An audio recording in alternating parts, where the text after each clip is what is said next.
This is Business Decoded podcast with Ronnie Spellman. An informal chats with top business moguls as they share their stories of failure and success in a fun and relaxed way. Get entertained, educated, and unlock the secrets to success. Welcome to Business Decoded with Ronnie Spellman. I'm here with John Coletta, who's the founding chef and partner at Quatrino Restaurant. That's right. Good Welcome morning. to the show. It's a pleasure to be here, Ronnie. Now, I've heard so much about you. I'm excited to have you here. You're a big-time, worldwide renowned chef. You have restaurants throughout the country. I am excited to have you on the program. I love eating, but I don't cook as well as you do. Well, believe it or not, we've got a staff that does an incredible job. So anyone who believes that the chef is cooking is a mistake. Right. As we all know, right? We found that out. The biggest piece is to motivate, encourage, and have people perform at their very best. I agree. So I'm excited to talk to you about the business of restaurants and the business of culinary and cooking and eating out and quality food. But what you just mentioned was one of the items I was thinking about. I was on a flight the other night, and I was thinking, how does a renowned chef who's good at creating the concept of food make certain that food is prepared well at the standards that they would expect in a restaurant, because you have other people preparing them? Absolutely. As we all know, all of our hands are different, right? True. So in the end, in the final analysis, it is the staff that will interpret and develop those dishes. As much as we think that we're the ones creating it, right, they'll impact it a solid 80%. Clearly, we establish a standard. This is the market basket. This is the recipes that we've written. But in the end, because you're cooking at the moment, I mean, just think of a pasta dish. Right. 1 minute more, 1 minute more, 1 minute less changes the results, right? Same with risotto, same with the varieties of preparations. So it is truly dependent on acquiring, retaining, and growing staff. Yeah, I've tried to perfect my lasagna. Okay. And so the question for me is, do I boil the noodles first, or do I just bake them in the dish straight? And you're right, there's an art to getting it perfect. Here, it depends on the true answer is it depends on, it starts with the equipment. It starts on sourcing the ingredient. Right? That's true. How those lasagna sheets are made, if you're using fresh lasagna or sheets, or is the pasta dried, right? One is made with egg, the fresh is made with egg, and the dried one only contains water and flour, and the species of flour is highly important. Right?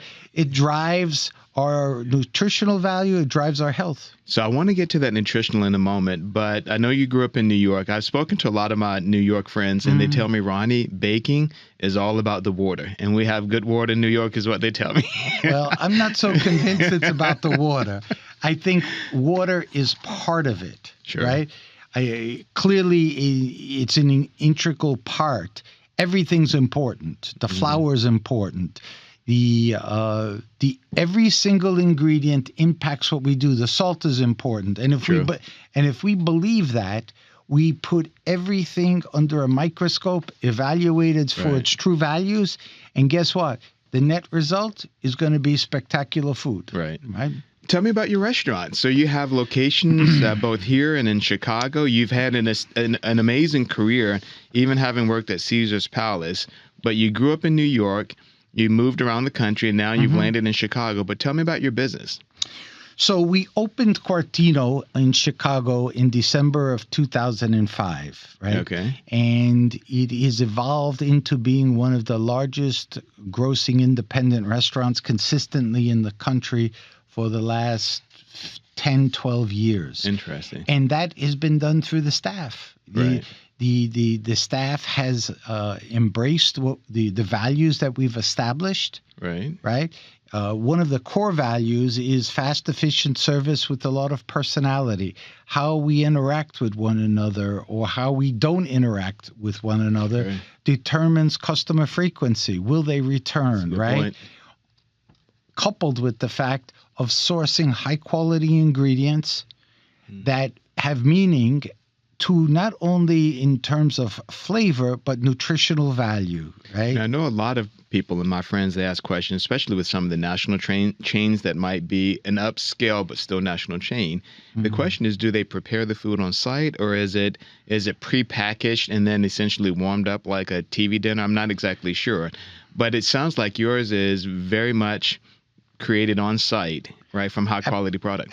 Absolutely. Here, the scale, when you go to someone's home, why is the food so good? Yeah. Right? Now, most people will start from a dead run or find someone who has prepared it so they can bring it in, right? Sure. So they're starting with high quality ingredients, right? There's integrity, there's credibility to the process, right? When we talk about mass-produced foods, right, it gets reduced to the lowest common denominator. I mean, and we all have to wrap our heads around that. That doesn't mean it's good or bad. Right. All it means is it's mass-produced, right? Sure. When it's produced slowly, when it's produced using artisan producers, artisan growers, it's inevitable that the food will have high quality results. It's you know, you start with high quality ingredients, you're going to have high quality results. Well, I tell you, I love going to the farmer's market. Awesome. And finding that tomato that looks completely imperfect. That's like right. It just looks like it was beat up on the farm, but it's so delightful, right? From a nutritional standpoint and a quality standpoint. But think that when you go to a farmer's market, there's a premium attached to it. Sure. Right? And you have to ask yourself, is there really a premium, or is it fair pricing? Right. It's more in line with fair pricing. Right. Right? Then you go to a supermarket, whether it's a chain, whatever. The pricing is at a level that everyone can afford it. Sure. Now, everyone believes that that's fair pricing. Right. And I question, is it? Right. Probably not. Probably not. It's pricing that people perceive to be fair. Right. Well, so John, tell me this. For those that have not been to Quatrino, and I'd love to get more on the business side in a moment. I think there's a parent company there involved. But if you were to describe your restaurant, what does it feel like? What does it look like? What do you get from an experience perspective? You're not just putting them at a random square table. I presume there's a wonderful, beautiful environment. Well, the concept of Quatrino is that it's an urban Italian restaurant that can be envisioned to someone who's never visited Italy, but it can be found in a capital city anywhere in Italy. So if you were going to Piedmonte, there would be a restaurant very similar to this in Torino. If you were going to Rome, it would be the same thing, right? So nice. Not to be specific, we're also cognizant of the fact that the customer has bias, has perspectives, good, bad, indifferent, and we're there to accommodate them and, more importantly, exceed the expectation to the reality that they become advocates of the restaurant, right? And how do you do that? We do that by empowering our staff. Our staff is empowered to make decisions. If a customer says, I would like fettuccine Alfredo, but you know what? I would like you to add some broccoli and chicken and mushrooms. The answer is, how many can we bring you? Okay. Rather than saying, well, listen, pardon me, that's not a preparation, right? Sure. The reality is this. You can have the authenticity that has been evolved and developed by the Italian kitchen, but more importantly, to your preference, we're happy to do it. We don't look down at the customer, and that is the biggest piece in the restaurant business, right? Many times, if you're in a restaurant and could you bring me that red wine glass? A customer may have a request, a red wine glass. Could you put 2 ice cubes in there? And you see that wonderful Pinot Grigio, could you pour that inside? Typically, inside of a restaurant, the server or the bartender eyebrows would rise, right? Right. We're of the contrary opinion. Nice. Absolutely. How many can we bring you? Nice. And through that culture, you develop what? You develop friends. Those friends become your customers. Your customers attract other customers. Right. And that energy is what it's all about. Right? You wouldn't invite someone to your home. They would ask you the same question, and then you'd start insulting them, would you? And realize this, the power is with the customer. The customer votes with their money. Right. So John, I have a really good friend of mine that was telling me, so I hope he doesn't mind me mentioning this, but I won't mention him by name. Okay. But he went to a really nice restaurant, and they're sitting there, and they're eating, and he has a favorite dish. He orders the dish, and it has something in it like mushrooms. I can't remember which item. And they came back to him and said, "Sir, we're out of the mushrooms, so we can't make this dish." Okay. And he's thinking, okay, that's really weird. It's not a high capacity. Mm-hmm. And they said they can't do the dish at all. So what he decided to do was to leave the restaurant and go to the grocery store. Buy the mushrooms. He bought it and gave it to them. And they said, well, we can't prepare it because we didn't buy it. It was brought from the outside. Mm. And from a customer service experience, he was just so disappointed. No doubt. And that happens more times than we care. Really? Well, the customer has expectations. They have preferences. Right. It's our duty. It's not an option. If we want to be in business for the long term, and we do things for the long term, it's the long game. We don't play the short game, right? How do we do that? How do we excel? How do we provide a memorable experience that not only meets, but you leave that restaurant, you leave Quatrino as an advocate of Quatrino. How do we do that? Here, you take PR, advertising, and marketing. Congratulations. Right? But the best one is our customer. That's true. Right? And that's the secret. How'd you come up with the idea? So you focused on Italian, but you have roots from Italy, right? Absolutely. My parents came from Italy. They were attached to food and to restaurants, right? It goes without saying. The biggest piece is I was immersed in it as a very young child, right? Okay. Summers were spent in Italy, or my parents had a farm right before, just before the Canadian border. It was a dairy farm, right? Wow. And it had cattle, it had all kinds of animals. Right. So milk was part of it. Cheese making, it's a simple fact. You just take some rennet, some milk, and some salt, and we have cheese, right? And there's a bunch of processes, but the biggest piece is being able to realize each season has an incredible amount of bounty within it, right? True. And we, culturally, we've gotten past the fact that, tomatoes should be eaten in September and October, right? And we want them 12 months out of the year, right? In order to do that, there has to be some type of loss, right? Sure. A loss in flavor, a loss in its preparation. But to go back to seasonality, and you mentioned farmers markets, that's where you get what has been produced from the season, right? And looking forward to having asparagus in springtime, looking forward to having new potatoes and, citrus and so on. That's the excitement of food. And bringing that to the table for the customer, that we all connect, right? That's amazing. So did your mom and dad teach you how to cook? Is that where you learned it from, or someone else? My dad was a professional chef, and my mom was an incredible cook. And that was the beginning. My father arranged for my apprenticeship at the Waldorf Astoria in New York, where I spent 5 years.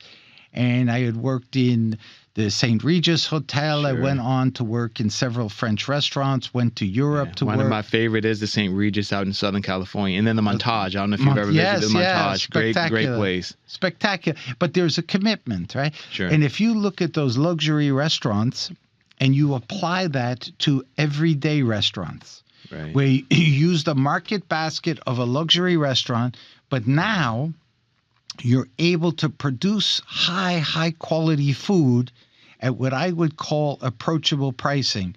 Now, that's a rabbit trick, right? Sure. It certainly is, but it is not a trick, because we've thought through the processes. We understand the foods that people gravitate to. We fully connect with the customer's preferences. Right. Whereas you wouldn't find yourself doing that in a luxury restaurant, right?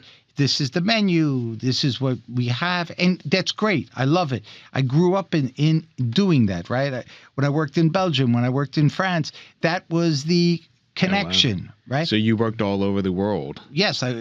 Amazing. I was the executive chef at the Shangri-La Hotel in Singapore, right? Fantastic. It was one of the kitchen there was second to none. The service standard, second to none, right? Through all of that, you gather this information, and that helps you to affect what happens inside of a restaurant, right? Right.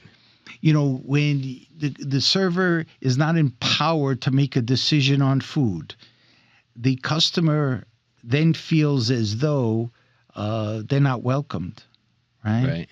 If the answer is not yes, give me a moment, it's truly in any market, whether it's competitive or non-competitive, you have not become an advocate. You have not converted that customer to an advocate, and that's the concept. Exactly. Right.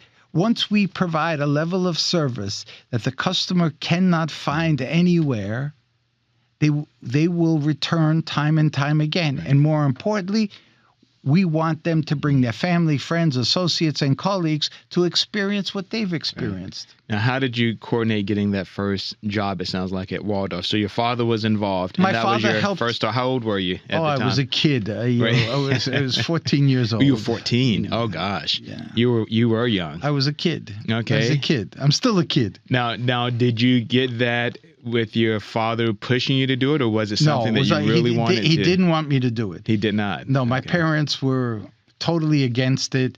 And to me, I have this insatiable, appetite for great cooking. I just, I love to cook. Nice. Whether it's at home or whether it's in a restaurant. And what drives great cooking clearly is the seasons, right? It's what's available in the market. And every season brings a different nuance and a different profile. Right. Being able to transmit that, to me, that's extraordinary, right? Now, how do you manage that at your restaurant? So do you have just a large contract database of people that are making artisan foods? Like, are you buying it from the big distributors? Not to give all of your secrets, but how do you control? There's no secret. Great cooking takes great food. Right. Wherever we need to find many of the products we've sourced in Italy. You have? Oh, absolutely. Oh, wow. We've gone to Italy, sourced the products, put our suppliers together, importers and distributors, so that there are many, many things that are crucial to our success, right? If you use ordinary things, you're going to get ordinary results, right? Sure. That's the best you could hope for. But we've got great partners in procurement. So that's the whole secret, whether it's on the food side or the wine side. There are many of our wines, it's the same scenario, and that started from the very, very beginning. The Lombardo family, who are the principals of the Gibson's Restaurant Group, are committed to doing this, right? And their 4 children, who are an integral part of the success of Gibson's. So at 14, you're at the Waldorf Astoria, which is just incredible. You're 14 and you're in one of the biggest brands in the world, in the biggest city in the world. One of the biggest cities, right? So what happens next then? You've already peaked. No, to the contrary, I'm just beginning. Okay. So you gain all of this knowledge in execution. You're able to pick up and perform the techniques that are needed in refined and thoughtful cooking. And that's the secret. So you're able to produce, I wouldn't say almost anything, but under guidance, you can get it, right? So then I went to the St. Regis Hotel. I worked at the Four Seasons restaurant in New York, Le Coutefizzy, which was a very famous French restaurant in New York at the time. And it was owned by an aristocratic family from France. So it was quite interesting. And then went to work in Belgium and Paris. Oh, gee. So you've truly been all over, and all kinds of foods, from French cuisine to, of course, Italy. There's no question. I spent the summers in southern Italy, being around family and restaurant operators that had this high, intense passion for cooking. Right. One of the interesting parts is, where does the raw materials come from, and what are they fed? Right. And the commitment from the grower, the commitment that it's the care that is taken. For are growth hormones used or not used? Sure. Right. Most of that is prohibited all through Western Europe. Okay. Right. What we utilize here, not to say that what we're doing is bad or incorrect. Right. Just but different. It's just different, right? Right? So you're going to have different flavors. When a tourist goes to France or to Italy or to Belgium and they taste the food, they very rarely will say, this is not to my liking, right? But the customer here has a preference. I want it this way, that way, the other way. And that's not a criticism. That is an informed understanding. Being able to do that is crucial. That is. Many times you go to a luxury restaurant, they say, well, we're not doing this. Right. That doesn't make them right or wrong. It just creates opportunity for us being able to meet the customer where the customer is at that particular moment. Right. And that's key. That is. How did you come up with the concept of Quatrino? Was it something that you had in mind at 14, 15, 16 and then needed the experience to make it happen, or was it something you came up with recently? Restaurants as we all know, are continuously in evolution. Correct. And the evolution is driven by, once again, people's preferences, Sure. right? The idea of sitting down and having a coursed meal, whether it's 5 courses or 6 courses, was going away, right? Okay. And as it went away, the opportunity to be able to have variety, to be able to share, right? Quatrino is an extension, if you will, of the family dining incredible. room, I love right? it. So, and we're transporting you for an hour, 2 hours, 3 hours to Italy. Nice. Right? For a check average that at $35, you don't have to buy a plane fare. Right. You don't get jet lag, right? And you're being able to experience the Italian culture. And did you just tell me you have a check average of $35? It's $35 per person. Per person. Oh my gosh! Right. For this level of quality food, Absolutely. $35. You pay that much at a fast food place today. You may. Wow. But again, the secret is you've got to do serious volume, right? Sure. And in order to do that, we've got to create an environment where people are comfortable, right? Right. Rather than cooking at home, families, friends, colleagues can gather and be able to sample and taste foods that they're familiar with or are exploring. And that's the key to the... One of my favorite places, it was a location in Virginia. I'm not sure if they're still there. They brought it out in family style, which was just incredible. So they bring out the mashed potatoes. It was Southern food. They bring out all the items and you share it just like you were saying at your kitchen table at home during the holidays. Absolutely. And it was incredible. Just the experience of being there. You weren't rushed out. They weren't trying to turn the table really quick. Oh.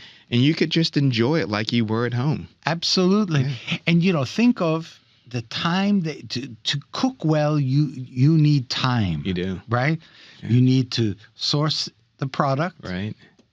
You need to prepare the product, right? Cook the product, and don't leave out, clean afterwards, right? So for that, being able to come to a restaurant like Quatrino, when you can order as much or as little, and you can pair foods with wines that you like, do they have to go together? If you like the wine, it goes together, right? Agreed. All the rules of can I have fish with white wine and only meat with red wine, if that's what you want to do, we're happy to do it. But if you don't, you don't have to. It's not a question of, okay, we're happy to meet you where you're at. Right. And that's the whole premise. So, John, I have to tell you this story. You have to make sure you don't disclose differently. it. No, don't think differently afterwards. But my daughters growing up, they really started to enjoy Alfredo. And I found a way to cook it, everything nearly from scratch. And they loved it. But one day we were having a series of events that day, and we arrived home pretty late. And they mentioned they wanted Alfredo. And like you said, there's a process to clean up. You can't really cook and then just leave the dishes overnight. But it was really late, so I thought, okay, I've got a jar of Alfredo that I have as backup in the cabinet. It was a nicer jar of Alfredo. Sure. So I thought, I'm going to cheat. I'm going to put it in a pan, and I'll add maybe a little bit of cheese and try to spruce it up. Love it. But I wanted to prepare it pretty quickly. And my daughters had it, and they thought, what is this? So I had to throw it away and start from scratch. By this time, it was super late. But they knew the difference at 6 years old between a quality and a jar-based product. So no doubt. And here, the interpretation outside of Italy for Alfredo is that it has cream, right? As we all know.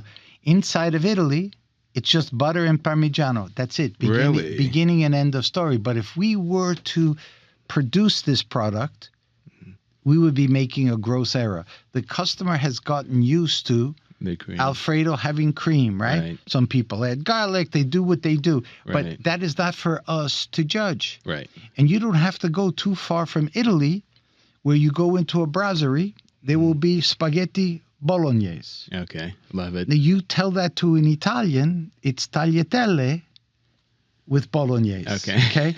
But my only point is, throughout the world, there have been interpretations, and Americans have this reputation that only distortion of a product is done here in the States. That's not true. Sure. That is not true. You can go, when I worked in Singapore, there were distortions of Italian cooking. Right. The same holds true in Belgium and certainly in France. There's no question about it. But we're not here to judge. We always have to have these wonderful glasses of awareness and realize that the customer had requested this. Mm-hmm. And many customers have requested it. Otherwise, it wouldn't be on the menu. Right? It's that simple. So if you had to speak with a young entrepreneur looking to start a restaurant, what would you say to them? Like what? Yeah, I know off air before we began, you mentioned that it's a lot of work building a restaurant. It's a lot of work building any business. But it's a lot of work building a restaurant business because you have to get that balance right between the customer wants and making sure you get good products in that fits their interest, and then also making money in the process. But what would you tell someone looking to start a restaurant? We can design, build easily. Mm-hmm. We can purchase the best wines, the best foods, right? Right. Where the rubber meets the road is how we make someone feel. Right. Right? And when we get in the business of saying no to a customer, the customer responds with, I will not return. True. I will not be your advocate. And your tenure will be short. Short. I presume the tenure for a lot of restaurants are relatively short, as is the case with a lot of businesses. Most don't survive. Here, 90% fail within the first year for a variety of reasons. One of the primary ones is being underfunded. Sure. Right? Of the remaining 10%, that 10% see their 7th birthday. Oh, wow. So in the final analysis, you have a 1% chance of succeeding. But that is because of one factor, in my opinion, and one only, is how stubborn you are. Sure. If you remove that and you become open and you embrace the customer, truly embrace the customer. Right. You will be there as long as you would like. There are restaurants that have been in existence for hundreds of years. How did they do it? Amazing. So now you've made me hungry. Okay. I love the holiday season. Sure. Do you have any holiday favorites, whether Thanksgiving or any of the other holidays, New Year's?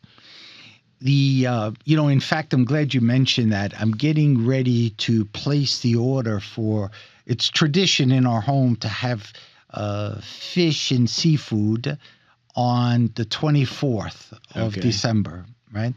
And being able to access high quality fish and shellfish is key, right? Right. So, the foods that we'll typically eat in Chicago on those days, I'll try to get some live shrimp if it's all possible. Okay. Love shrimp. Right? Yes. It's everyone's favorite, right?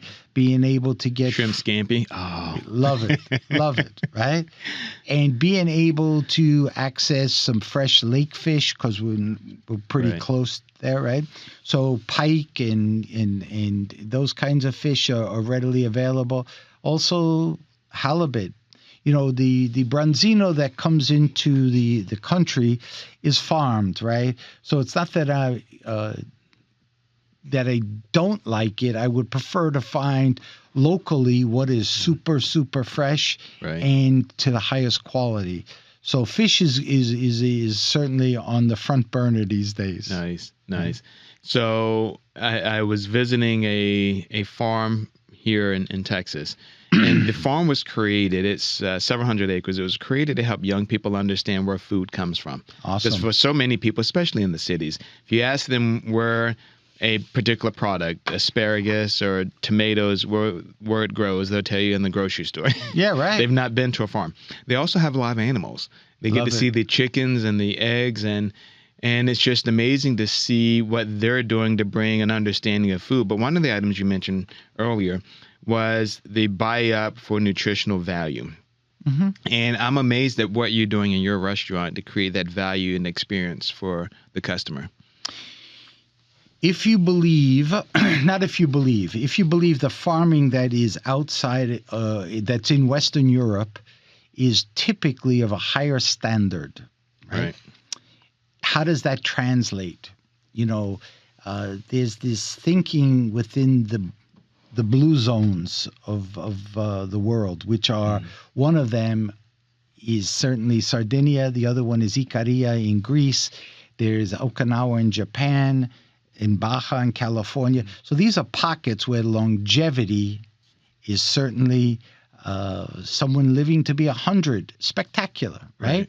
How is it done? It's done through farming. It's done through yes, stress is an important factor. I mean, I don't want to be an expert, but if we were to emulate some of those processes, we would then find ourselves potentially extending our lives, right? And benefiting from it. Right. So when you look at a simple ingredient as wheat, the wheat grown in Sardinia comes out of the ground at 17%.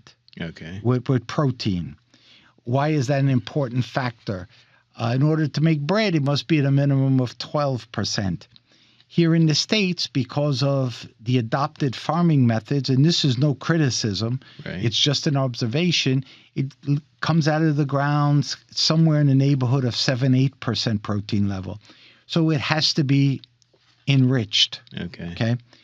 It impacts what's the enrichment mean? It means there must be some type of additive, right? Clearly, I'm not criticizing what's being done. I'm just suggesting there is an opportunity to find alternatives that are more natural. Right. Someone who claims to be celiac finds themselves eating pasta in Italy with no problem. Interesting. Right? Okay. So there are all of these cases that have been cited, right? And it's not a question of preference, it's a perception of diet. And that's interesting. My youngest daughter, there was some testing we had for celiac, but she was allergic to gluten and quite a few rice and some others. But I think you're right. If we were in maybe another part of the world, it might be a different experience. No doubt. And it's not to say that what we're doing is incorrect. That's not the case. It's how it reacts with each of us personally. Right? Yeah. How can someone make pasta better than the Italians? If someone has to explain that to me. But you got to, the reality of it is there's a culture there. They've been doing it for hundreds and hundreds and hundreds of years. Right? Can someone come up with a better pasta process? Probably. Hasn't been done to date, but that doesn't mean it can't be done. It just hasn't been done to date. Right. So, John, we're at the end of our program. We're definitely going to have you back. So for your holiday this season, you're going to have fish on the table? Absolutely. What kind of drink are you going to have with that? Well, we need to begin with an Aperol Spritz, which in fact we prepare that at Quatrino, which is Prosecco, Aperol, and you could either use a splash of club soda and or white wine that goes together. So, very nice. And Aperol is a low alcohol aperitivo, and it helps to stimulate the appetite, right? And if you want to have 2 or 3 of them, it's not the end of the world either. Well, John, thank you for joining us today. Your insight in the restaurant business and cooking industry is just incredible. Well, thank you. And I just want to leave you with this thought. Quatrino is open each and every day, except on Thanksgiving Day and certainly on Christmas Day. Wonderful. Right? Thank you so much for joining us. Pleasure. Thank you for joining us on Business Decoded with Ronnie Spellman. Thank you for listening to Business Decoded podcast with Ronnie Spellman. Please be sure to subscribe and share and stay tuned for more incredible Business Decoded episodes.